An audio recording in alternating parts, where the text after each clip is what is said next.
Hello and welcome to another Marble Gallery episode, and today I'm on the Marble Gallery. We're going to do something a little bit different.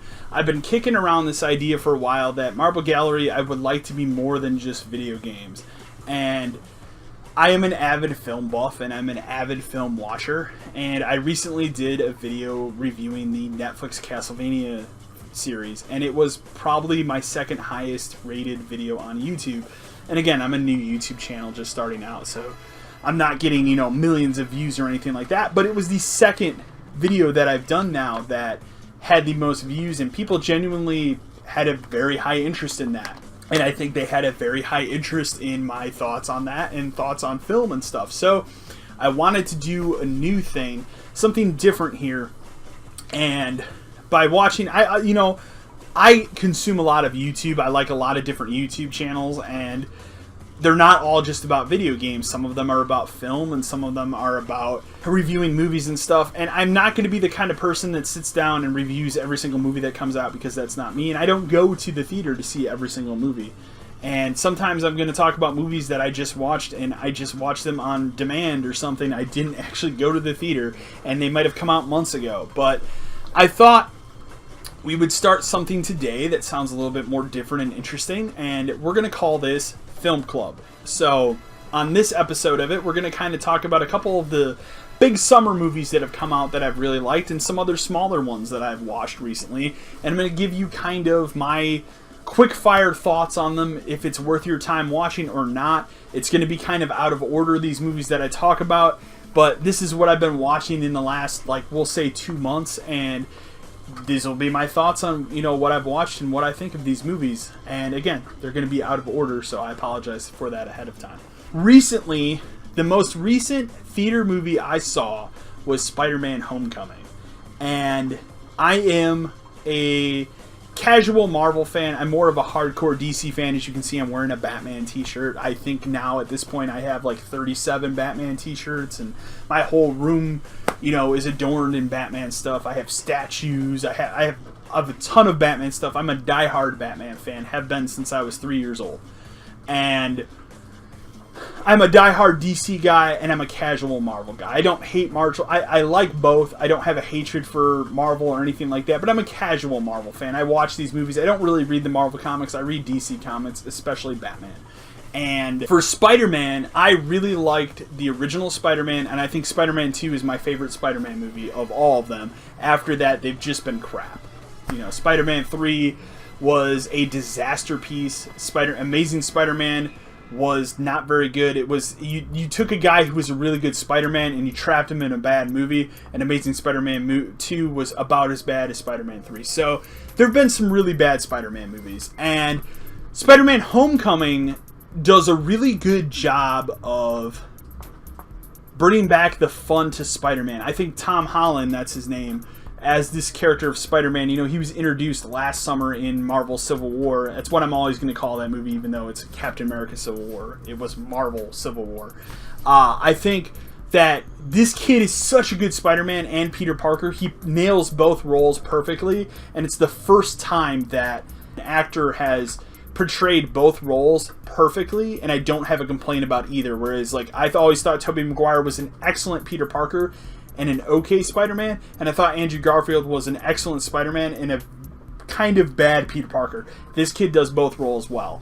And obviously you have the great Michael Keaton, who is probably my favorite actor of all time, as you'll learn on this channel. As the Vulture, I think he's incredible. He does a really good job of taking a character who they give some story to, but I didn't think they gave him the best motivations for why he is the way he is. But he does such an outstanding job as the Vulture that it's worth your time to watch this movie alone, especially if you're a fan of character actors and stuff. Michael Keaton is one of the best character actors there is. Not only did he play my icon Batman in the '89 Batman, he's done some fantastic work in other movies, and it's worth your time to see him portray the Vulture. There is a scene in this movie, and I'm not this whole video is going to be spoiler free for the most part. I will tell you if there's spoilers in a movie. There is one scene in this movie that takes place between the Vulture and Peter Parker. Neither of them are in suits. It takes place in a car. It is probably one of the most captivating scenes in a movie I've seen this year. And the acting between these two actors is just top notch. And it's a shame that comic book movies are still kind of looked down upon in Hollywood, other than how much money they make for stuff like Academy Awards. You know, it took something like Heath Ledger's death to get an award for being the Joker in The Dark Knight. If he didn't die and he was still alive, he never even would have been considered. And that's a real shame. But here, it's so well done, and that one scene alone sold me on the rest of that movie, although I really enjoyed my time with Spider-Man Homecoming. It is just pure fun from beginning to end. It does have a couple problems. One of them is I'm not a real fan. I like Marissa Tomei. She's a good actress and everything. They don't do a good job of making her Aunt May in this movie. She's not like the Aunt May that I've always known with the other Spider-Man movies. They just don't give her a lot to do in this movie, and unfortunately that kind of makes the film suffer a little bit. But if there's one positive thing I can say about this Spider-Man movie is they skip the Uncle Ben storyline completely. They kind of just go with, hey, you know, Spider-Man's origin, we don't need to beat it over your head 30 times like they did in the last, the first trilogy and then the Amazing Spider-Man series as well. So Spider-Man Homecoming, 2 thumbs up for me. I'm going to do the thumbs thing for movies. 2 thumbs up for me. It's good. You should go see it. It's a really good Spider-Man movie. You'll have a blast with it.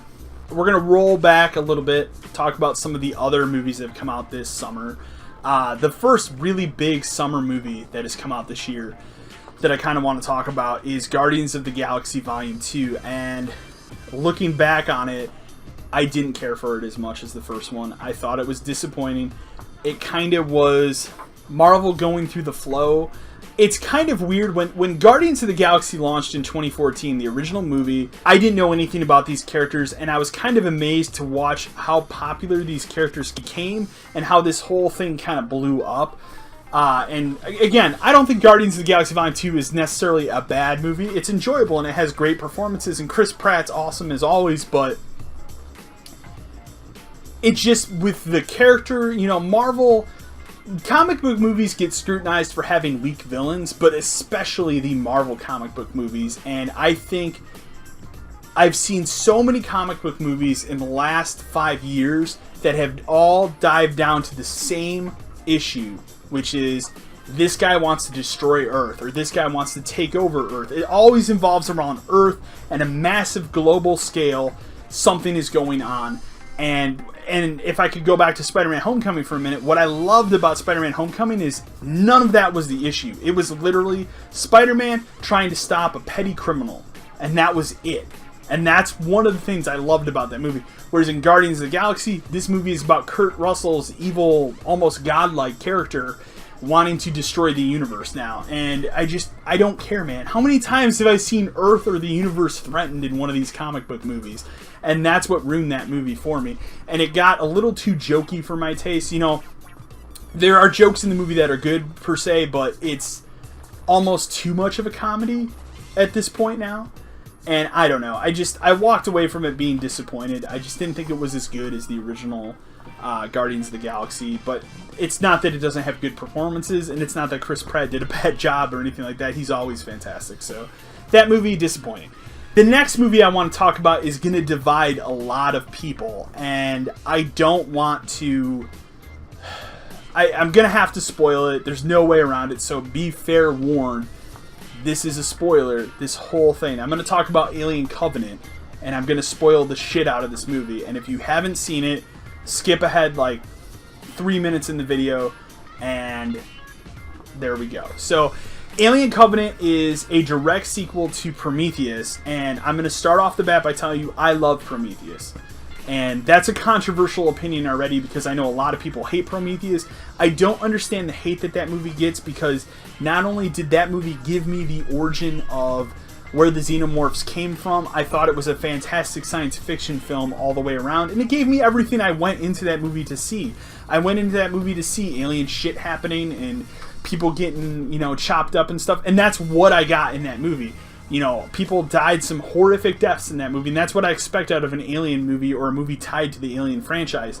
Alien Covenant is a direct sequel to Prometheus. I would say it's about 75% a Prometheus sequel and 25% an Alien movie, and that'll disappoint some people, me saying that. I really liked Alien Covenant, but it is a flawed movie, and there are things in the movie that just don't make sense if you think back on them. And I'm actually going to be seeing the movie for a second time tomorrow, and I'm really excited to watch it again and kind of pick it apart. But I really like the movie at the end of the day, and the reason being, and this is where the huge spoiler comes in, obviously a big part of this movie revolves around Android David, who was, obviously in the first movie, he's the reason why the aliens were created in the first movie. He kind of dicked around and, took some of that stuff from the cavern that they found and basically created the alien kind of through bullshit means in the original, Prometheus. So here they kind of evolve him from, childlike wonder of how to create life and stuff to he is a full-blown villain in this movie, and that's why I appreciate it. He's probably the most captivating villain I've seen on screen since maybe either Heath Ledger's Joker or Tom Hardy's Bane. He has his motivations, he has a real hatred of humanity, and he's trying to create this other alien race, and basically he's trying to create mass extinction because he's an android that was created and he doesn't like his creators. And it's very fascinating. That whole storyline with him I thought was really cool. The one thing I didn't like about this film was, I went into it because I wanted to see what happened to Dr. Elizabeth Shaw, the main character from Prometheus, and obviously that actress couldn't be bothered to come back. I don't know if she just didn't want to come back or Ridley Scott wrote her out, but the way they write her out in this movie is kind of disappointing, and I wanted to see more. And instead, rather than be like, oh, it starts with like, oh yeah, we both crashed on this planet and she died. That's not really the case. There's something more sinister that happens there. If you wanted the answer at the end of Prometheus of what planet did David and Elizabeth Shaw go to, that is answered in Alien Covenant. There are some great horrific death scenes in this movie. There is a part of this movie that becomes kind of straight up slasher-like, and I really enjoyed that aspect of it. It's not scary, and that's one thing. Like the Alien movies for me have never really been scary, except for maybe the original one when I saw it as a kid. Now watching it, it's kind of comical at times, but it's more fascinating than anything. If there's one negative thing I can say about Alien Covenant, it is that like Prometheus gave me an answer to where the aliens came from. I never needed that answer. Like, I never was sitting here going, gee, I wonder where the alien xenomorphs came from. I have no idea. I've never given a shit. I just want to see them. They're crazy looking and they're scary looking. And, Prometheus gives you kind of an answer, and I was satisfied with that. Alien Covenant beats you over the head with it. And they're like, no, this is what happened. This is how they were created and blah, blah, blah. And that part of this movie is kind of disappointing because I didn't need that. I didn't need a 2-hour alien movie explaining to me something that was explained in about 2 minutes at the end of Prometheus. So that is the one disappointing aspect. However, I will say that the one part of this movie I really enjoy is there is an obvious twist at the end of this movie, and you know it, the audience knows it. But what's fun about this twist, and a lot of times movies have incredible, fantastic, twists, and sometimes you see them coming, sometimes you don't. This is a twist that the director allows the audience into, and you know it, but the characters that you're seeing on screen don't know it until a certain moment, and it builds an incredible tension for like the last 20 minutes of this movie. I thought all of that was fantastic, and that's one of the reasons why I really enjoyed Alien Covenant. I don't want to spoil it more than I already have, but that 20 minutes is really tension-filled, and I loved it for that. So Alien Covenant, 2 thumbs up for me. I really like it. It's a movie that will divide a lot of Alien fans, but I really enjoyed it. The next movie I want to talk about, obviously I talked about Spider-Man. I really liked it. But if there's one superhero movie this summer that I have loved through and through, I would love to see it again. I will buy it probably on 4K Ultra HD when it comes out. I loved it from beginning to end. I think it's the best superhero movie we've gotten since The Dark Knight, easily, and that is Wonder Woman. I enjoyed every minute of this movie, every scene of this movie, every ounce of footage in this movie. I enjoyed it. From the opening scene to the ending, it reminded me of Richard Donner Superman from the 70s. It reminded me of '89 Batman in a way. It gave me some vibes of The Dark Knight.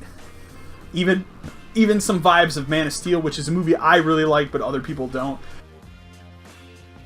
Again, I'm an apologist for the DC Extended Universe, or some people like to call it the Murderverse. I really like it. I have a lot of fun watching these movies. I like Batman v Superman. I'm not going to go on a tangent about it. It's not a perfect movie. It's a very flawed movie, but it gave me a Batman that I've always wanted. And, you know, Ben Affleck, you know, I trashed him for years when, or it was like 2 years before that movie came out when he was announced that he was playing Batman. You know, I trashed him before it came out, and then he gave me the Batman I didn't know I wanted. And he does such a fantastic job in that movie. And he's not the problem with Batman v Superman. There's plenty of other problems with that movie. But I like this extended universe. I like Suicide Squad. I don't think Suicide Squad's a great movie by any means, but Margot Robbie's an excellent Harley Quinn. I think Jared Leto Joker, if given him enough time, he would have been a lot better in that movie. They only gave him about 7 minutes of screen time, and it wasn't enough for me to judge his performance between past Joker performances. I mean, obviously he's not going to hold a candle to Jack Nicholson or Heath Ledger, but he did fine. But those two movies were kind of commercially successful but critically panned. Wonder Woman was commercially successful and critically successful. Everybody loved this movie. It did tremendous at the box office this summer. It's still kind of going strong. It was the real win that DC Comics and Warner Brothers needed for this whole shared connected universe to get, and they did it, and it's just excellent. I think Gal Gadot Gal Gadot, I don't know how you want to say her. I always called her Gal Gadot, but you know, she never really was a household name before this movie. I mean, obviously she's been in the Fast and Furious movies, she's been in some other independent movies, but this movie has turned her into a massive star. And I think her on-screen chemistry between her and Chris Pine, who plays Steve Trevor, I think they have a fantastic chemistry. There are some excellent cinematography in this film, and if I look back on some of my favorite moments of that scene, obviously everybody's going to talk about the No Man's Land scene where she's walking across No Man's Land during World War I, and, you know, guns and bullets are flying past her, and it's a really awe-inspiring scene. I almost enjoyed the scene immediately after that where she's in, like, this small European village, and she takes out this sniper. I almost enjoyed that scene just a little bit much more than the No Man's Land scene that everybody's talking about, but I love this movie to death. It does get a little off the rails toward the end. It becomes this for real serious comic book movie at the end when it's finally revealed, you know, who Ares is. I don't want to spoil that. It's actually an excellent twist that I didn't see coming who it was, but it's a really excellent comic book movie, and it harkens back to Richard Donner's Superman, that superhero movies are supposed to be fun and awe-inspiring. They're not always supposed to be dark and dreary and gritty, and that's kind of what we've gotten in these first DC movies. So I was glad to see somebody look at, like, hey, you know what? I grew up watching Richard Donner's Superman. I watched Christopher Reeve. I believed a man could fly. And as a kid, I couldn't even tell you how many times I watched Superman 1 and 2 as a kid. So this movie really captured that for me, only it's Wonder Woman. And it's kind of surprising when you think it's 2017 and we haven't gotten a true superhero movie starring a female lead until now, and it just knocked it out of the park. I think it's not only probably will be the best movie of the summer, and I know the summer's not over yet, it's also probably going to be one of my favorite movies of the year. It could be my favorite movie of 2017. We'll see. We still got Star Wars and Justice League coming, you know, for big blockbuster movies. Excellent movie. 2 thumbs up. Way, way up. Finally, I'm going to talk about 2 movies that came out earlier in the year that I just got around to watching kind of on demand. The first one that I want to talk about is another Michael Keaton movie that came out earlier this year. It might have come out last year. I don't remember. I've had it sitting in my queue for a while, but I just finally got around to watching it. And that movie is The Founder. And again, as I've said and I've stated here, Michael Keaton is probably my favorite actor of all time. And he's had such a renaissance since he came back after taking, you know, kind of a break, you know, in his life to raise his children in real life. And he came back, made that excellent Birdman movie a couple years ago that he was criminally robbed of the Oscar that year, I still maintain.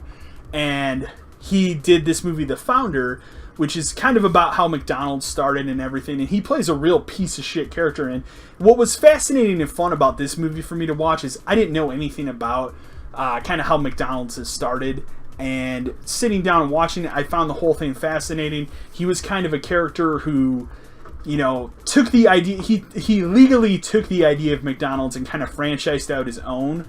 And he's one of the first people to kind of franchise things. And it was a really fascinating movie to watch. It's very well acted. He does an outstanding job. The dude, and I can't think of his name right now, but the dude that played Ron Swanson in Parks and Recreation, he plays one of the McDonald brothers that creates McDonald's out in California. It's an excellent movie. I really enjoyed it through and through. It's a good drama piece. It, you know, once again showcases how good of an actor Michael Keaton is, how versatile he is, and you should watch it. It's really excellent. The next movie I want to talk about is one I literally just watched last night, and unfortunately it's very disappointing. And I was kind of excited about this movie when it was announced way back in, when it came out in February. It was one I wanted to see. Now looking back on it, I'm glad I didn't go to the theater and spend my money on it, because it would have pissed me off royally. And that movie is A Cure for Wellness. So, A Cure for Wellness, on paper, sounds fantastic. I'm going to rant on this movie because the more I think about it, the more I'm kind of angry about it. A Cure for Wellness is a fantastic idea on paper. It is a movie that, it stars the dude that was in Chronicle, if you've ever seen that, or he also was in those shitty Amazing Spider-Man movies. He played Harry Osborn.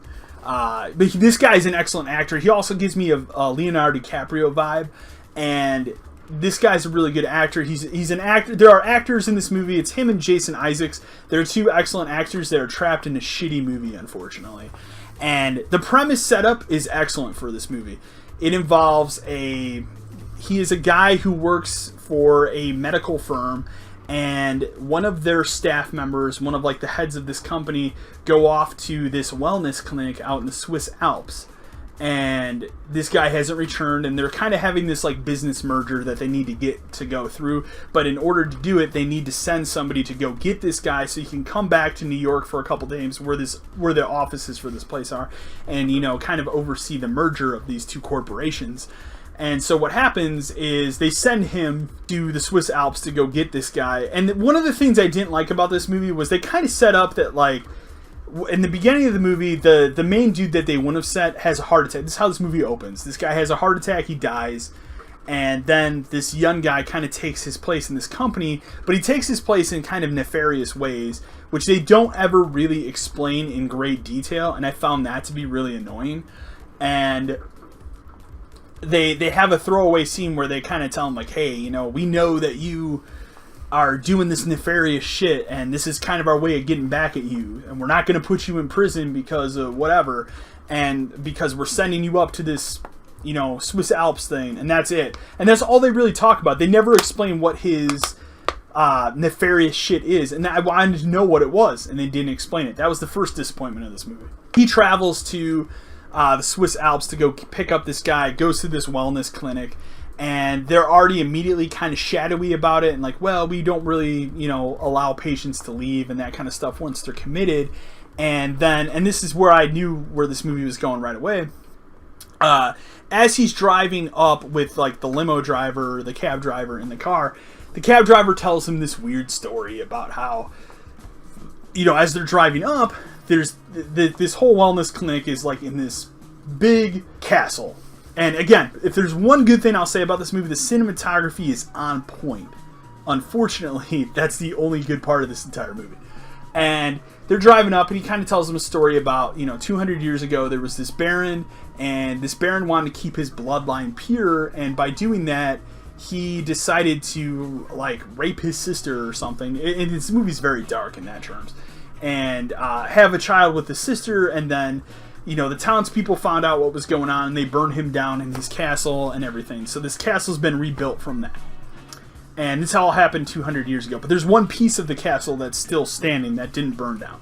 It's a thing that should have been a throwaway bullshit story. Unfortunately, and I saw it from the minute this story was told, I thought, oh shit, that's what this movie's going to be about. And that's stupid, because it should have just been a throwaway story, and I thought it would have been a much more interesting movie if they just focused on this guy's doing weird experiments with eels in this castle, and that would have been interesting. In reality, what the story is, and it's much more garbage than I thought, the main guy, Jason Isaacs, he is the Baron from 200 years ago. And what he's done is he's found a way through like eels and sucking essentially what you would call the life essence out of people by telling them that they're sick, and then he's like sucking their life essence out through eels, and then they're putting this life essence into like these jars that people take, and they kind of take drops on their tongue, kind of like they're dropping acid or something, and that's how he's lived for like 200 years or some bullshit.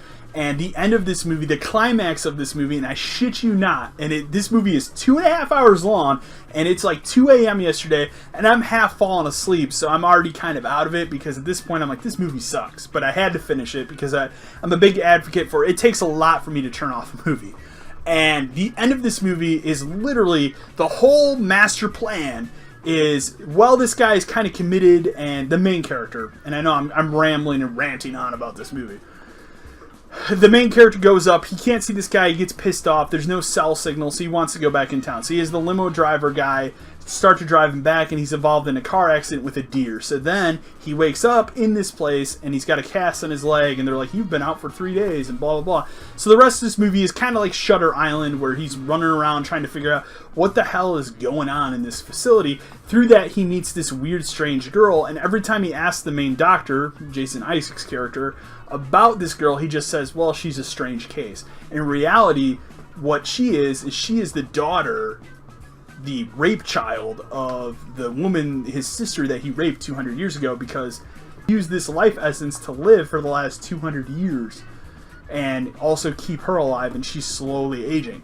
So the end of this movie is basically he's been waiting for her to be old enough to bear children. The end of this movie is he's literally preparing to rape her at the end of this movie. And then in like kind of having a confrontation with the main character, his face falls off and you see all his burn and shit. And that scene of his face falling off should have been cool, but instead they relied on computer generated effects, and that made it look really shitty.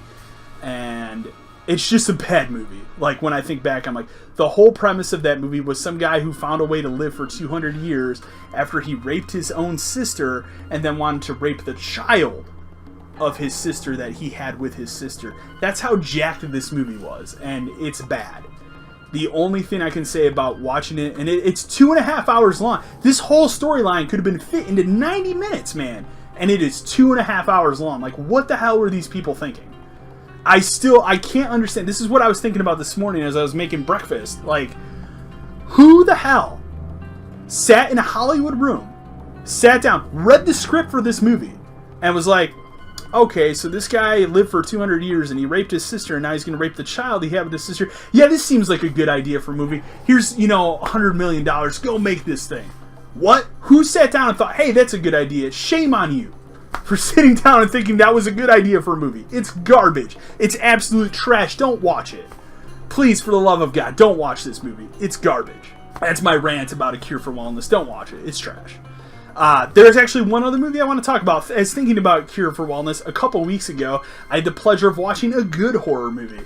And this is one that is a throwback to 80s horror and stuff like Hellraiser, and maybe I'd even throw in like John Carpenter. But John Carpenter is a big influence for this movie. And this movie is called The Void. The only thing I would say that was disappointing about The Void was in its ending, and I don't want to spoil it, but The Void is a fascinating movie, and I really enjoyed it. And through watching it, it reminds me of, there was another movie that came out several years ago. Shit, it might have been 10 years ago now. That was a throwback movie to like 80s horror called The House of the Devil. And this reminded me a lot of that. Like, when you watch it, it looks like a movie that is straight out of the 1980s. It looks like something John Carpenter made. I loved every minute of this movie, except maybe for the ending, because it kind of leaves it open, not only for a sequel, but kind of like, it's one of those horror movies that ends with you thinking, like, what actually did happen, This movie has a lot of good body horror in it. It has crazy creatures. None of it, and this is the one thing I will stress, is I hate when Hollywood continues using computer-generated effects. They look bad almost 90% of the time. The only time I can tell you that they look good recently would be something like the computer-generated effect in these recent Planet of the Apes movies. Those apes look tremendous, and a lot of that has to do with Andy Serkis's performance capture. The Void is a very interesting movie because they used no computer generated effects. It's all practical effects, and it all looks great because of it. It's a crazy cult. Like, so this movie starts with, there's like a murder on like a farm, and then this movie is, this cop is driving along, he is in a small town, and this guy kind of runs out in the street, and he looks kind of jacked, so he takes him to this hospital. These other two guys show up, and they kind of have a standoff, and they're telling him, like, there's crazy shit going on at this farmhouse, and, you know, I went in there, there's bodies everywhere and stuff, and it just looks like a bloodbath, and they all think it's like some sort of satanic death cult or something. And in reality, what it is, and this was the good twist of this movie, I didn't know much about this movie going into it, and that's why I think I enjoyed it more than an average person would if they knew a lot about it. The twist of this movie is that the doctor at this hospital is the person that's involved in this like death cult thing, and essentially what he's trying to do is, he lost his daughter years ago, and he's found a way to open up this void portal thing. I guess if you want to say it's a void to hell, maybe that's what it is, but he, you know, starts having all these creature, you know, experiments and stuff, and he's trying to resurrect his daughter, and crazy shit starts happening, stuff starts popping out of people, and he's doing weird experiments in the basement of this hospital that is revealed it burned down years ago and then they rebuilt it, but he's kind of doing the experiments in like the basement that nobody really knows about, and he's essentially opened a void to what I can only consider is probably hell at the end of this movie. And it's really fascinating. It has a good throwback to Hellraiser at the end of the movie, where this doctor appears, and spoiler, this doctor appears after he's cut off all of the skin on his body. And it's really fascinating movie. I really enjoyed it. It tells a really interesting story. I wouldn't say it's scary, but it's just more interesting. And it takes a lot for a horror movie to really scare me these days. You know, the original Paranormal Activity is probably the last movie I've watched that I actually had genuine terror in watching that movie. Nobody can really capture horror very well anymore. But I really enjoyed this movie. I don't want to give too much more away about it. But if you're a fan of John Carpenter, if you're a fan of 80s movies, especially 80s horror, you should watch The Void. And especially after I just ranted about how shitty A Cure for Wellness is, you should watch The Void. It's really good. But anyways, guys, those are the movies I've watched in the last 2 months. I haven't talked about everything. There's been some other movies I've watched in the last couple of months, but those are the ones that I wanted to highlight and talk about. Let me know in the comments below if you like this video, if you think I should continue on with this film club idea. This isn't going to be a thing where I'm doing video reviews of movies every week or anything like that. I'm going to kind of wait until it's been a period of time, maybe a month or two, and then just kind of quick fire my thoughts on everything I've watched in the last 2 months. Also, let me know in the comments below if you'd like me to talk about TV shows that I watch. You know, recently I've been really into Twin Peaks. I've been watching this new season of Twin Peaks, which for the most part has been really, really good. But again, I've been watching I watch a lot of TV shows, I watch a lot of movies. I don't just play video games. And let me know in the comments below, do you want me to continue with Film Club? Is this something that you guys enjoyed? Anyways, guys, until next time.